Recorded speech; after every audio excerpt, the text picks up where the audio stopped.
बहुत सारे किसान साथियों की धान की फसल 40 से 60 दिन की होने वाली है। तो अगर आपकी भी धान की फसल 40 दिन से लेकर 60 दिन की अवस्था की है तो आज की वीडियो आपके लिए बहुत ही ख़ास होने वाली है। इस बीच में क्या क्या हमें देखभाल करना है, किन किन सावधानियों को हमें बरतना चाहिए, इसके अलावा हमें क्या क्या प्रयोग करना चाहिए, एकदम कंप्लीट जानकारी आपको देने वाले हैं। तो 40 से 60 दिन के बीच में जो आवश्यक कार्य हमें करने होते हैं अपनी धान की फसल में, उसके बारे में विस्तार से चलिए जानते हैं। तो पूरा वीडियो आपको देखना है ताकि आपको सही जानकारी मिल सके। कुछ भी सवाल या सुझाव हो तो आप कमेंट करिए, और चैनल को सब्सक्राइब नहीं किया है तो आप SRJ खेती चैनल को सब्सक्राइब भी करिए। जो किसान भाई मेरी वीडियो पहली बार देख रहे हैं वो चैनल को सब्सक्राइब ज़रूर करें ताकि मेरी सारी वीडियो आप तक आसानी से पहुंच सके। तो चलिए जानते हैं 40 से 60 दिन पे क्या करना होता है। सबसे पहले शुरुआत से ही बात करते हैं जिन किसान साथियों की धान की फसल 40, 45 या 50 दिन की है, उनको क्या क्या करना चाहिए। यहाँ पे हम दो चीज़ें आपको बताएंगे। पहले तो हम उर्वरक प्रबंधन के बारे में जानेंगे, किन चीज़ों का प्रयोग आपको करना है।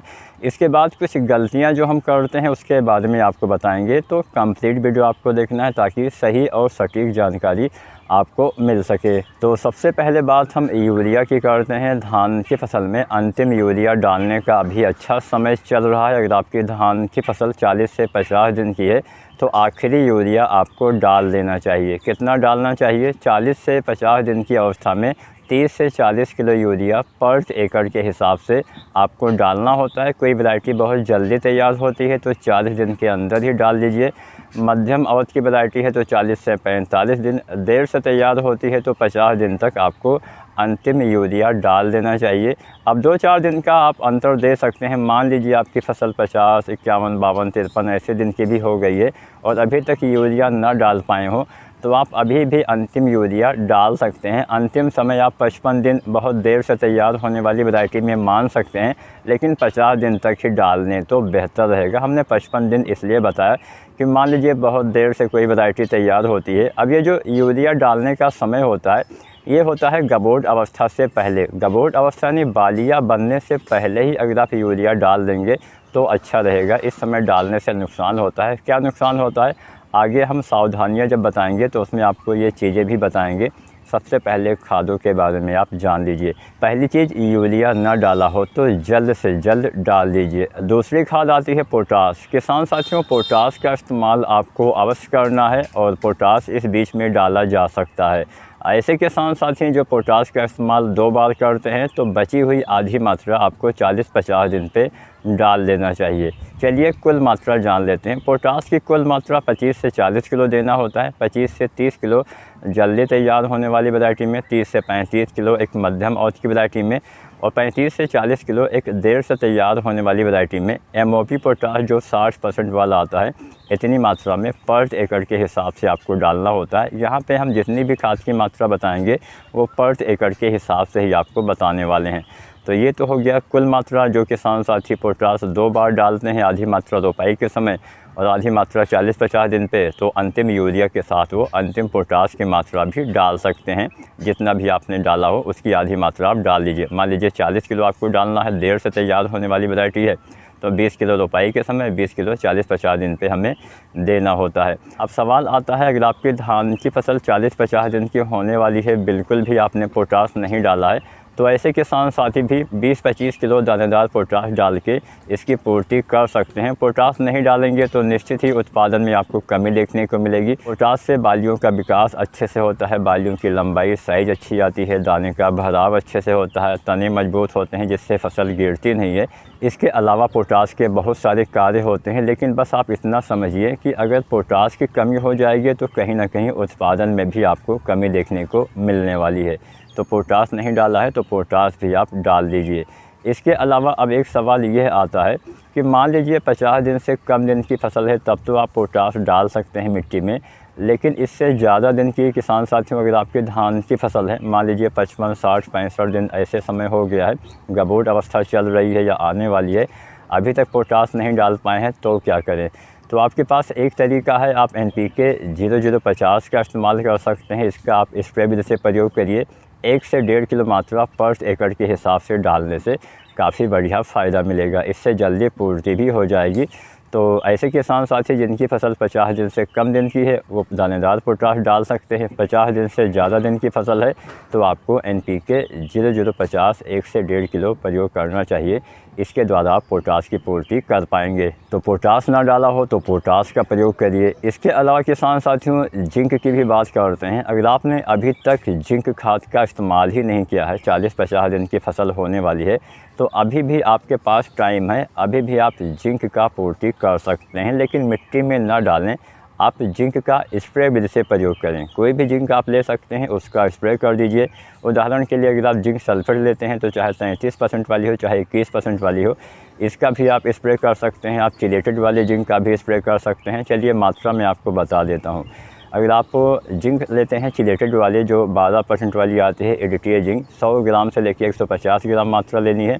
अगर आप जिंक सल्फेट 33% वाली लेते हैं तो लगभग इसकी मात्रा आपको लेनी होती है 700 ग्राम। अगर आप 21% वाला जिंक सल्फर लेते हैं तो लगभग 1 किलो मात्रा लेनी है। हाँ, ध्यान ये देना है कि इसके साथ 1 या 2 किलो दानेदार यूरिया आपको अवश्य मिलाना है ताकि इसका कोई नुकसान आपके पौधे पे ना हो। अगर आप ऐसे ही जिंक का स्प्रे करेंगे तो पत्तियां जल सकती हैं, नुकसान हो सकता है। तो जिंक का अभी भी आप स्प्रे कर सकते हैं। आप चाहें तो 2 बार भी इसका स्प्रे कर सकते हैं। वैसे जिंक डालने का अगर आप स्प्रे विधि से डालते हैं तो 3 बार डालना होता है, 25 दिन, 45 दिन और बाली आने से पहले। तो अभी आपके पास 45 दिन का समय है। अगर आपकी फसल 45 दिन की है तो डाल दीजिए, मतलब 40, 45, 50 दिन तक, और उसके बाद बाली आने से पहले एक बार फिर से डाल देंगे तो और बढ़िया फ़ायदा मिलता है। बाली आने से पहले जिंक डालने से बालियों का विकास और बेहतर तरीके से हो सकता है। तो स्प्रे ही करें, आपको मिट्टी में इस समय जिंक नहीं डालना चाहिए। अगर आप मिट्टी में जिंक डालना चाहते हैं, अगर आपकी फसल बाई चांस अभी 25-30 दिन की ही है, तो आप मिट्टी में जब आप यूरिया डालते हैं तो उसके साथ जिंक सल्फेट 33% वाला 5 से 7 किलो या 21% वाला 8 से 10 किलो इस्तेमाल कर सकते हैं। अब किसान साथियों कुछ चीज़ों की कमी होने पे उसकी पूर्ति कैसे करें इसके बारे में जान लेते हैं। उदाहरण के लिए अगर आपने अभी तक फास्फोरस वाली खाद नहीं डाली है तो भी आपको उत्पादन में कमी देखने को मिलेगी। फास्फोरस यानी अगर मान लीजिए फास्फोरस की कमी है या मान लीजिए DAP कम डाला है, बाद में डाला है, जैसा कि मैंने बहुत सारे वीडियो में आपको बताया है। अगर आप DAP का इस्तेमाल रोपाई के समय खेत तैयार करते समय नहीं करते हैं, रोपाई के बाद करते हैं, चाहे 2 दिन बाद करें, चाहे 10 दिन बाद, चाहे 15 दिन के बाद, उसका पौधे ज़्यादा उपयोग नहीं कर पाते हैं। तो अगर फास्फोरस की कमी हो तो एक NPK आता है 12-61-0, 1 से 1.5 किलो। अगर कमी हो या कम आपने फास्फोरस डाला है तो ही आपको डालना है 1 से 1.5 किलो। इसकी पूर्ति आप अभी भी कर सकते हैं। अगर 40-50 दिन की फसल है तब भी कर सकते हैं, यानी बाली आने से पहले तक आप इसकी पूर्ति, अगर कमी हो तो आप डाल सकते हैं 1 से 1.5 किलो NPK 12-61-0। या फिर नैनो DAP आती है। नैनो DAP में 8% नाइट्रोजन, 16% फास्फोरस होता है, तो उसके द्वारा भी आप जो है फास्फोरस की पूर्ति कर पाएंगे। 2 ml से 4 ml पर लीटर पानी के हिसाब से नैनो DAP का यूज किया जाता है। तो जो भी आपको तरीका आसान लगे, सस्ता लगे, वह तरीका आप अपना सकते हैं। फास्फोरस की कमी हो जाएगी तो भी आपको उत्पादन में भारी कमी देखने को मिल सकती है। तो यहाँ पर अभी तक हमने जो खादें बताई हैं 50 दिन के भीतर डालना फ़ायदेमंद रहेगा। फास्फोरस की पूर्ति आप स्प्रे विधि से 50 दिन के बाद भी कर सकते हैं, जैसा कि मैंने आपको बता ही दिया। जितने दिन की फसल हो, फास्फोरस अगर न डाला हो तो आप स्प्रे विधि से इसकी पूर्ति कर सकते हैं। अब जानते हैं, मान लीजिए गबोट अवस्था चल रही है। अब गबोट अवस्था यानी गोब की अवस्था जो होती है, ये वैरायटी के आधार पे इसका समय होता है। जल्दी तैयार होने वाली वैरायटी में 55-60 दिन पे भी हो सकती है, और देर से तैयार होने वाली वैरायटी में 70 दिन या 65 दिन या 75 दिन तक भी अवस्थाएं आ जाती हैं। बहुत देर से तैयार होती है तो हो सकता है 80 दिन पे भी अवस्थाएं, यानी वैरायटी के हिसाब से कुछ जगह पे पानी देने के तरीके के आधार पे, मौसम के आधार पे, क्षेत्र के आधार पे भी ये अवस्थाएँ आगे पीछे हो सकती हैं। फ़िलहाल औसतन समय 60-70 दिन का होता है, और देर से तैयार होती है तो इससे ज़्यादा दिन का भी समय हो सकता है। तो आपको अपने पौधे के तने को देखना है। तने में कुछ मोटाई, कुछ गोलाई अगर आपको नज़र आने लगे, तने के अंदर जब बालियाँ बनना स्टार्ट होती हैं, तब कुछ चीज़ों का इस्तेमाल करना फ़ायदेमंद होता है। पहली चीज़, आपको इस समय फास्फोरस और पोटाश की पूर्ति करनी है, जिसके लिए एक बढ़िया NPK आता है 05234। ये NPK आपके पौधे में बाली के विकास में बहुत ही हेल्प करता है। कैसे हेल्प करता है? 52% इसमें फास्फोरस होता है। फास्फोरस पौधे के बालियों तक भोजन पहुंचाएगा, एक ट्रांसपोर्ट का काम करेगा, जिससे आपके पौधे में बाली का विकास बेहतर तरीके से हो पाएगा।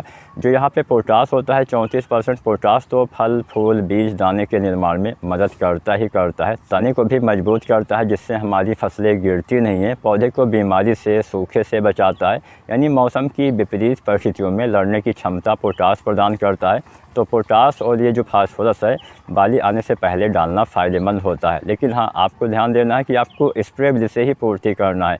अगर आप ऐसा सोचते हैं कि हाँ कुछ पोटास मिट्टी में डाल दें, आप DAP मिट्टी में डाल दें, तो ये गलत तरीका है। इस तरीके से आप उसकी सही पूर्ति नहीं कर पाएंगे। तो बाली आने से पहले पहली चीज़ NPK 05234 1 से 1.5 किलो आपको डालना है। वैरायटी के हिसाब से, जैसा कि मैंने बताया, समय कम ज़्यादा हो सकता है, तो आपको अपनी फसल को चेक करना है। ध्यान ये देना है कि बाली निकलने से पहले बाली बनते समय डालना है।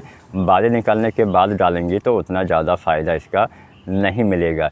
इसके अलावा जैसा कि मैंने पहले आपको बताया था, आप जिंक का भी इस समय स्प्रे कर सकते हैं। लेकिन आपको चिलेटेड जिंक, अगर आप चाहते हैं कि NPK 05234 के साथ ही जिंक डाल दें, तो आप चिलेटेड वाली जिंक का यूज़ करिए, जो 12% में EDTA जिंक आती है।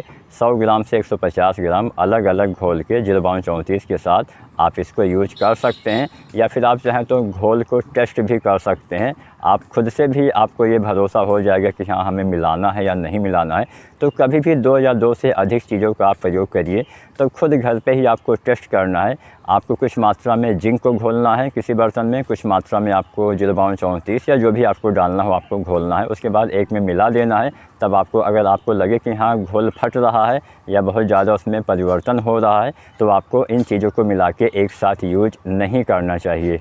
इसके अलावा बोरोन का इस्तेमाल करिए। बाली आने से पहले बोरोन का इस्तेमाल फ़ायदेमंद होता है। पराग नलिका का निर्माण करता है, जिससे परागण अच्छे से होता है। नरमादा फूल का मिलाप अच्छे से होता है, यानी मेल फीमेल फ्लावर्स का जो मिलाप होता है, जिससे परागण अच्छे से होता है, उसमें बोरोन काफ़ी अहम काम करता है। बोरोन कुछ तत्वों को पौधे तक पहुंचाने का भी कार्य करता है, तो बोरोन का इस्तेमाल करना फ़ायदेमंद रहता है। बाली आने से पहले जब आप 05234 डालेंगे, तो उसी समय आपको बोरोन का भी यूज़ करना चाहिए। 20% वाला बोरोन 100 ग्राम से 150 ग्राम तक आपको यूज करना होता है। अब बालियाँ निकालने के बाद एक NPK आप चाहें तो डाल सकते हैं। अगर आपका थोड़ा सा बजट है तो आप NPK 0050 बाली आने के बाद दाना भरते समय डालें, तो दाने का भराव बहुत ही अच्छे से होता है। ये काम क्या करता है, ये फसल में दाने के भराव में हेल्प करता है। कैसे हेल्प करता है, आपके पौधे में कुछ भोजन पौधे की रिक्तिकाओं में स्टोर होता है। पौधा जो भोजन बनाता है, कुछ भोजन को अपने अंदर सुरक्षित रखता है। जैसे हम मान लीजिए अपना खाने के लिए कोई भोजन तैयार करते हैं, तो कुछ भोजन हम अपने घर में ही बना के किसी बर्तन में या फ्रिज में रख देते हैं, ताकि बाद में हमें भूख लगे तो हम उसको खा के अपना जो है भूख को मिटा सकें। ठीक वैसे ही हमारे पौधे भी पौधे की रिक्तिकाओं में कुछ भोजन को स्टोर करके रखते हैं। जब आप NPK 0050 का इस्तेमाल करते हैं, तो ये काम क्या करता है, वही स्टोर वाले भोजन को पौधे के दाने तक भेजने का काम करता है, जिससे दाने का भराव और अच्छे से होता है, दाने का वज़न अच्छा आता है, चमक अच्छी आती है और बढ़िया उत्पादन मिलता है। दाने खाली रहने की संभावना कम हो जाती है। तो बाली आने के बाद दाना भरते समय NPK 0050 का यूज कर सकते हैं।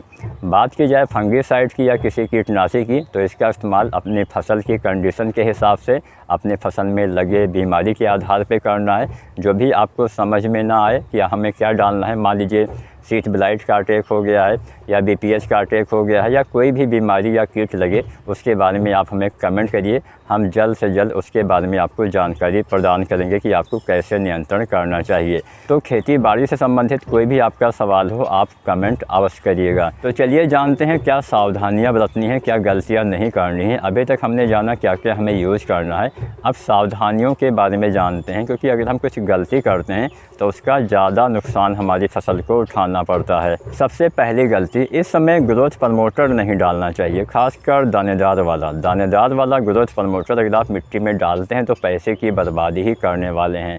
अगर आप ग्रोथ प्रमोटर दानेदार वाला कोई भी डालते हैं तो रोपाई के 10-15 दिन के भीतर, अगर आप धान की सीधी बिजाई करते हैं तो 1 महीना के भीतर तक आपको इस्तेमाल करना चाहिए।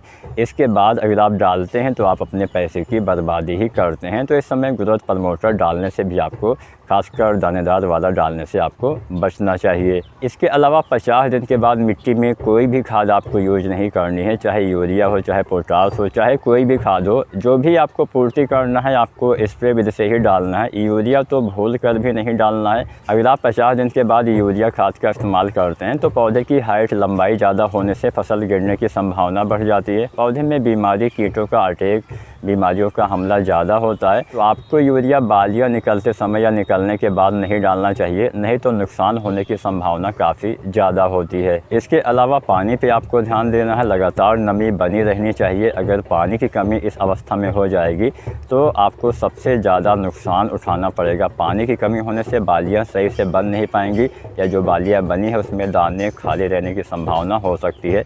तो इस समय पानी पे आपको विशेष ध्यान देना चाहिए। इसके अलावा बोरोन का अधिक मात्रा में यूज नहीं करना है। अगर आप आवश्यकता से ज़्यादा बोरोन का इस्तेमाल करेंगे तो ज़्यादा नुकसान होने की संभावना रहती है। तो कभी भी बोरोन खाद आपको अपनी फसल में अधिक मात्रा में यूज नहीं करना चाहिए। इसके अलावा कुछ और बातें हैं जिनका आपको ध्यान देना चाहिए। परागण होते समय बहुत सावधानी बरतनी होती है, यानी जब फ्लावरिंग की अवस्था होती है, जब परागण हो रहा होता है, तब एक तो नमी की कमी नहीं होनी चाहिए। दूसरा, आपको यहाँ तक कि खेत के अंदर जाना भी नहीं चाहिए। अगर आप अपने खेत के अंदर जाते हैं तो कहीं ना कहीं परागण में दिक्कत हो सकती है। इसके अलावा कोई भी चीज़ आपको स्प्रे विधि से इस अवस्था में देना भी नहीं चाहिए। कोई भी दवाई, कीटनाशी या फफूंदनाशी का इस्तेमाल अगर आप परागण होते समय डालते हैं तो इससे परागण में बाधा होती है और नुकसान होने की संभावना रहती है। तो बस यही सारी चीज़ें आपको 40 से 60 दिन की अपने धान की फसल में करना होता है। कोई जानकारी अगर छूट गई है तो आप कमेंट के माध्यम से हमसे पूछ सकते हैं। और वीडियो आपको कैसी लगी हमें कमेंट के माध्यम से अवश्य बताएं। चैनल को सब्सक्राइब नहीं किया है तो SRJ खेती चैनल को सब्सक्राइब भी करें। धन्यवाद।